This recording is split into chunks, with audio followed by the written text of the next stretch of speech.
Hey mama, are you ready to build your identity as a woman, a wife, and a mom?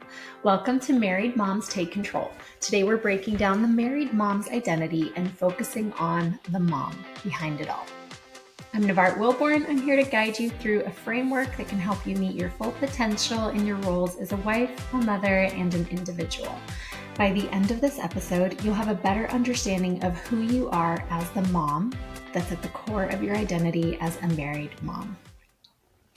This part of our identity is probably the most complicated one to talk about. So, the past couple of episodes, we have focused on the wife and the woman, right? We started with the woman. We talked about who you are at the core of your identity, how your identity has developed, why you are the way that you are at this point in your life. And then last week we talked about the wife and how your relationship with your husband has evolved and grown over the years that you've been married, and how you contribute to that relationship as a wife. What are your behaviors? I encouraged you to focus on identifying your characteristics and like really what defines you as a wife and if you're the wife that you want to be. So today we're talking about the mom. So honestly, I think the reason that I say this is the most complicated one is because it is the most visible, vulnerable, and let's go with exposed role that we play, right?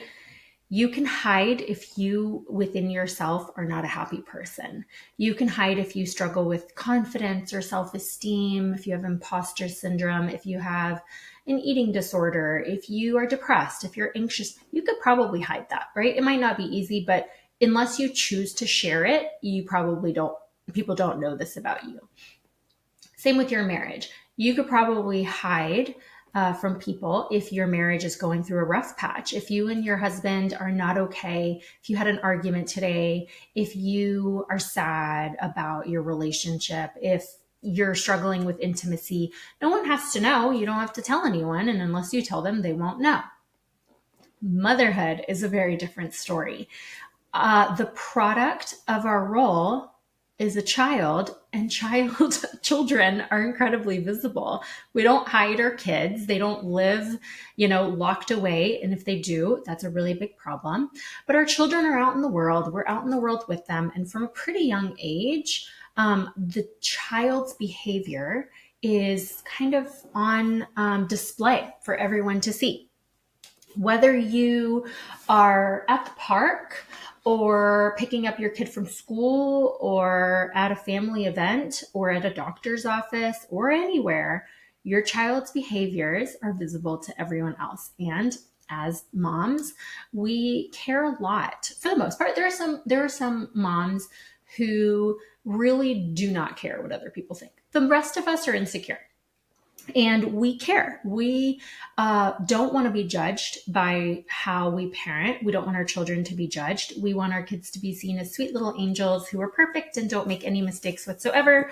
But there's no such thing. Every child has behaviors that are good or behaviors that are not good.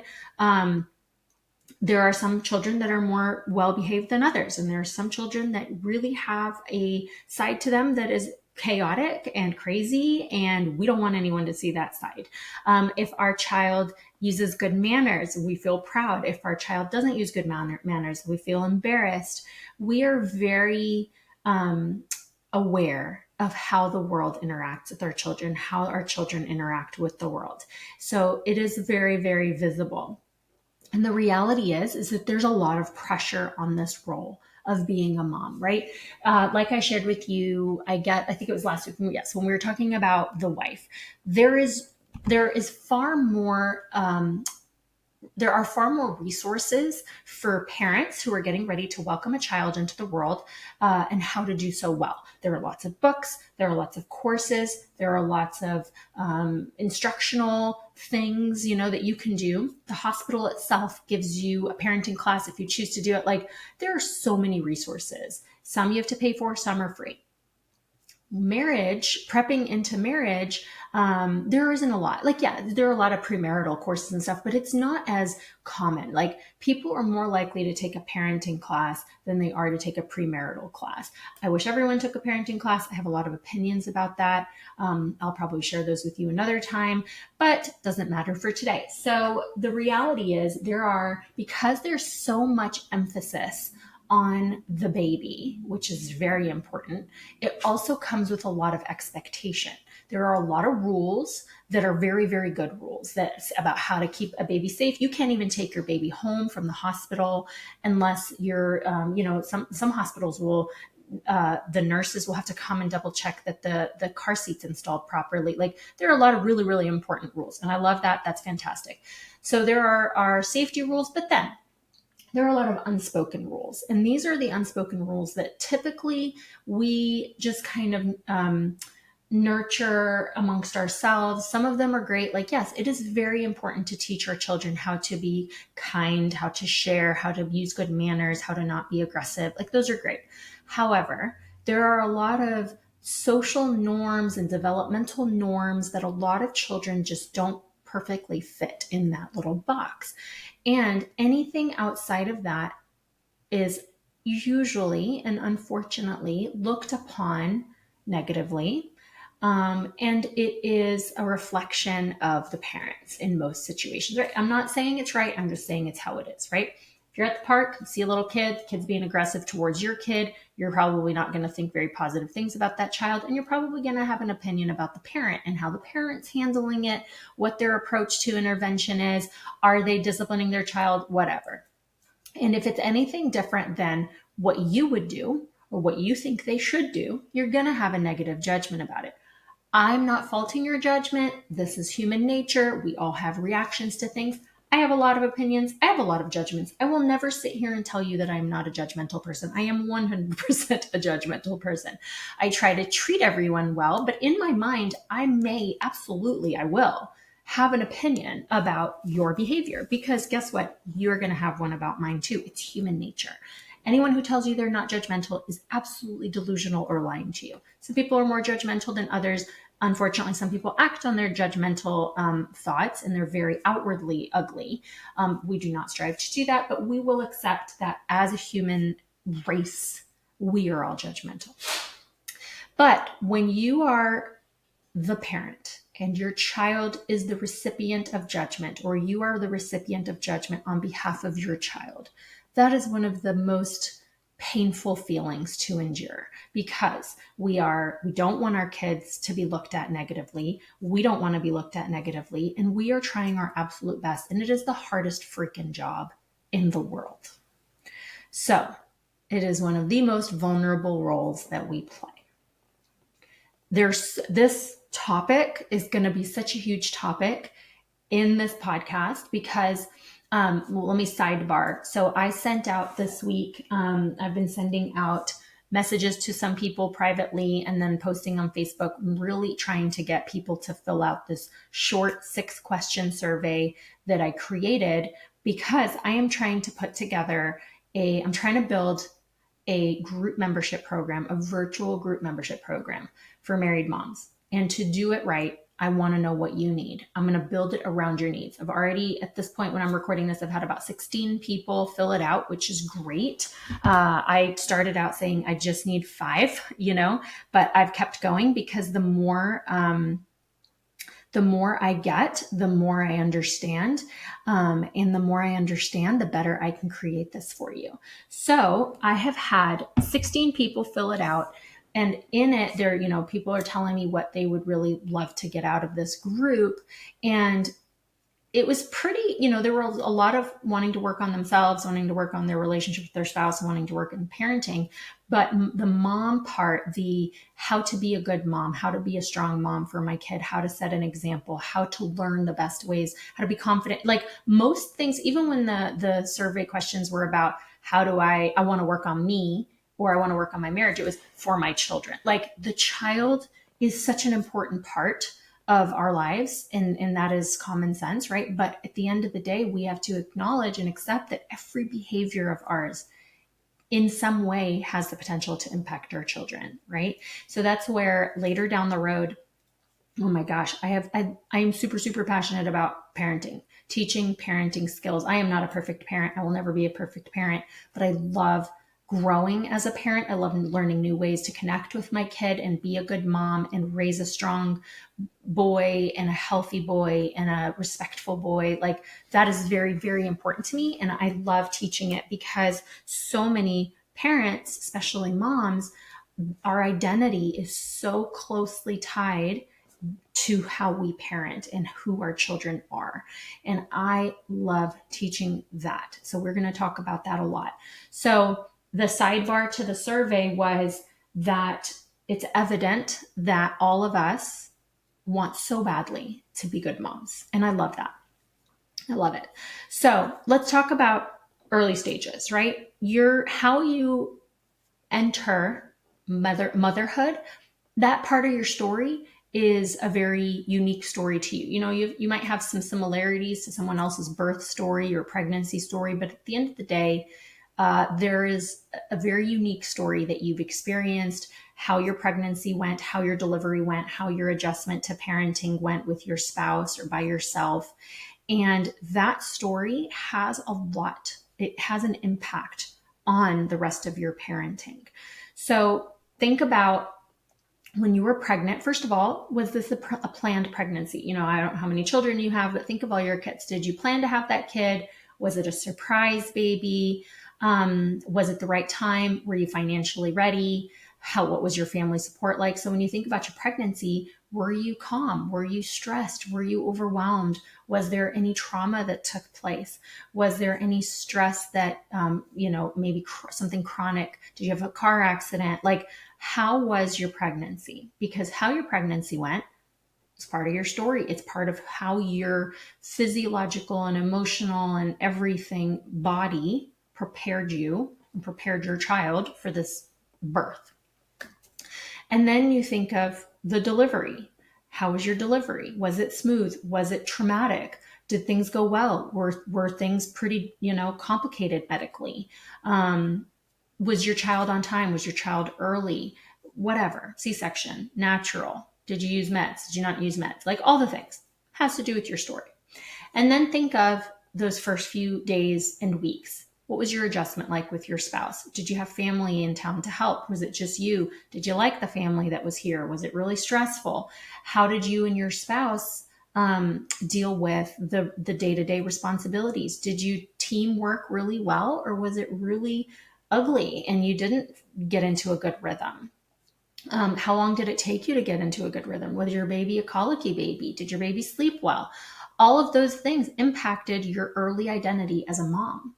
They impacted you and your feelings of confidence or guilt. If you could nurse or you couldn't nurse, how was that affecting you? Did you feel good about yourself? Did you feel like you were able to give what you wanted to your child, or did you feel really impacted? I couldn't nurse. I had a really hard time with that. I felt like the worst mom in the world. I experienced a ton of guilt. I was not nice to be around because I was very stressed about it. I was told, even people who are trying to help sometimes end up saying the wrong thing unexpectedly or just unknowingly. But, people, professionals, even, nurses or whatever, they're like, you just got to keep trying. You just got to keep trying. And it made me feel like the worst person in the world, that I just couldn't, my body just wouldn't cooperate. And so the first, in my personal story, and maybe one day we'll share stories when we get in our group. My delivery was a very difficult delivery, and my first probably 2 months of Trista, of our son's life, was a very difficult time for me. I did not adjust well emotionally, hormonally. I had a lot of issues. That just had a lot of issues. I had some eating disorder stuff for the first 2 years of his life. It was rough. It's probably the first 3 months were really hard. Anyway, so that all played. I can tell you now, 12 years later, how that whole experience between pregnancy and delivery and the first 2 to 4 months after his birth, and then the first 2 years of his life, how that still affects me today.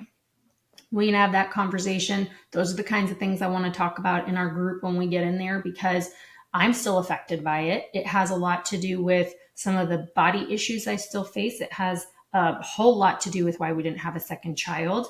Has a lot to do with just my, view of expectations and things like that. Like, there's a lot there. And you'll have your own story. As you're hearing me tell mine, you might be thinking through some of your own experiences, and that's hopefully what's happening. But all of that shapes how we see ourselves, and how we see ourselves shapes how we are as moms. Because if we don't have the confidence or the strength to feel good about what we can do for our children and who we are as moms, then we are going to parent through some insecurity. And that has a lot of impact on how we interact with our kids, how we discipline our kids, how we advocate for our kids, all kinds of things. This is why I told you we're going to have a lot to talk about with this topic. But so now go back to the early years. Marriage is tested in the early years of childhood, of you having a child, right? You can have a super strong marriage, and then you bring a kid into it, and all of a sudden you're arguing, you're fighting, you're on edge, you're at each other's throats, you're really irritable with each other. Or you could have, it could be the best time in your life. I don't actually know anyone who didn't have any kind of like tension in the early times, because you are trying to you're trying to survive, and you're tired, and things aren't going your way, and you're out of control, and it's hard. Some people struggle a lot more. Some marriages suffer, whereas other marriages just struggle, or some marriages just have hard days. So how your marriage endured those first few weeks, months, years is a huge part of your story. I want you to reflect on that. What happened to your marriage? Good, bad, neutral, that could maybe still be affecting who you are today in your marriage, and that's something we will work on more later as we understand more of your identity in your marriage, is what really led us here. But early years of parenting can have a lot to do with how the marriage, how the marriage adjusts and, I don't want to use the word survives in that sense, but how it endures parenting. Like for us, we just had to get through one difficult stage of infancy, toddlerhood, and those things. Obviously he's 12, so we got our own issues now. But as far as that really difficult time of bringing a baby into the world, we had to do it once. Some of you have done it 2, 6, 8 times. So each one of those impacts your marriage. It can bring you closer. It can push you apart. It can be somewhere in the middle. So understanding that is really important. But there's that identity of who you are as a mom in the relation to your spouse. Are you on the same team? Do you feel good about how you're parenting? Do you feel like you and your spouse are on the same page? Do you feel like you're harder on your kid or you're softer on your kid? So that all impacts your identity as a mom. And if you feel like you're doing a good job, and if you feel like you are, you have a partner, or if you're doing it on your own, kind of thing. So those are like the early stages of understanding how just getting through having the baby, bringing baby in those first couple of years can really impact your adjustment. So now fast forward to whatever stage you are now, and kind of, I guess it's the fast forward and look back, right? So think about kind of what I was saying earlier about expectations and norms. If you're a parent who has maybe a kid that didn't have the typical developmental process. Maybe they didn't hit all the milestones on time. Maybe they are neurodivergent in some way. Maybe they have some behavioral issues, or just developmental issues. Those things are not usually in the regular books that we read before we bring a baby in to the world, right?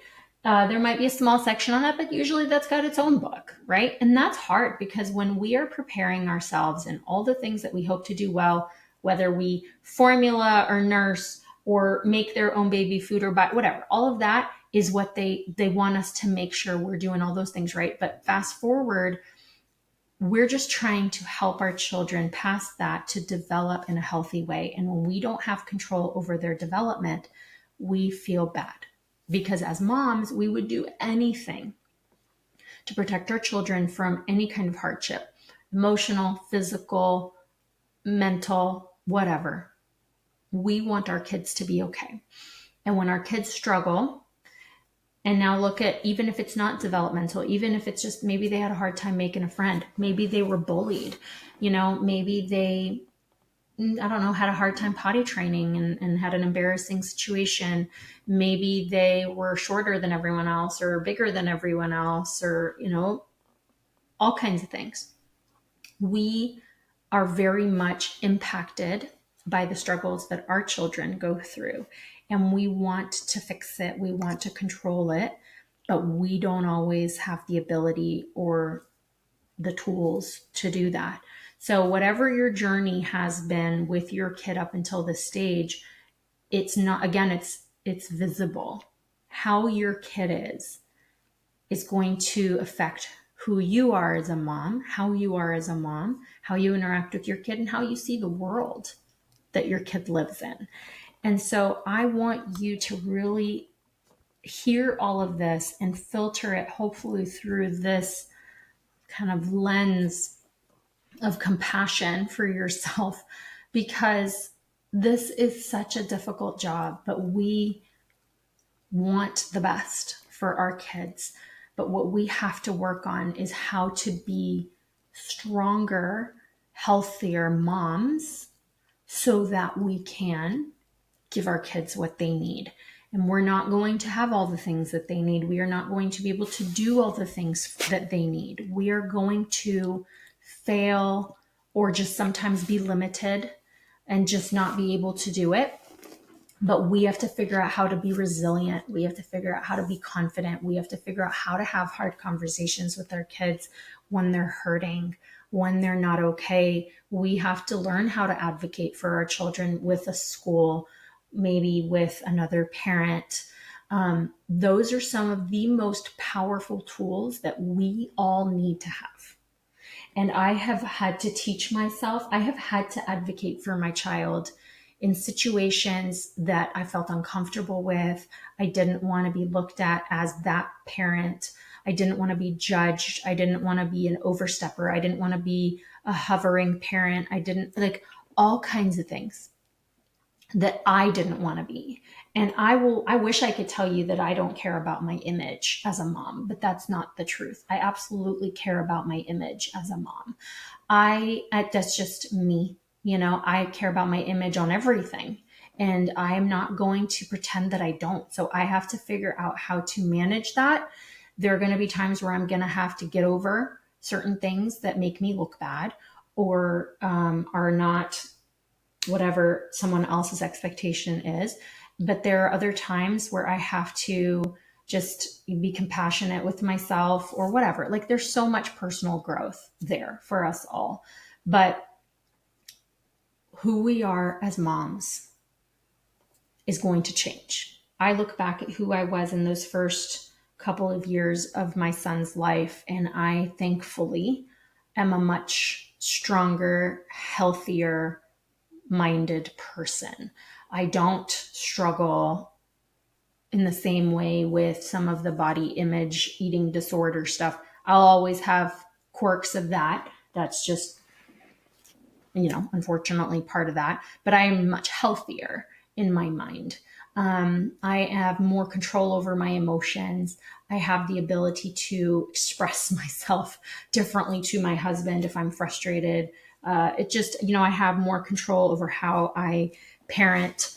I cannot, the other part of it is like when the kids are young, we can't talk to them the way that we can talk to them when they're older. We can't discipline with the same verbal, level as we can with a 12, 13, 14-year-old as with a 2, 3, 4-year-old, right? So there's control and power that I get to take back there. But every stage of this kid's life has been a different stage of my parenting life. And there are certain things that will run throughout it all, like hard on myself, worry about judgment from others, comparing myself and my kid, mom guilt, all of that, but being mindful of, oh, hold on, dog's jumping off my lap. Being mindful of how all those things impact me.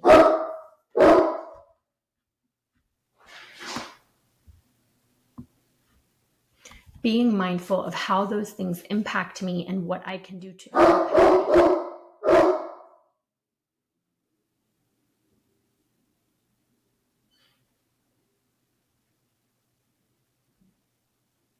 pause. Being mindful of how those things impact me and how I can impact myself by being intentional, by deciding what kind of mom do I want to be?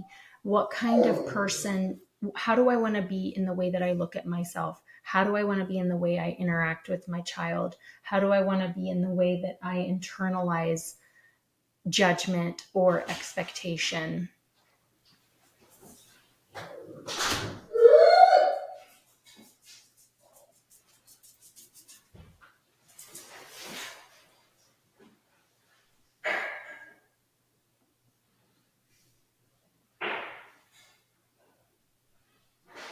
All of that matters, all of it.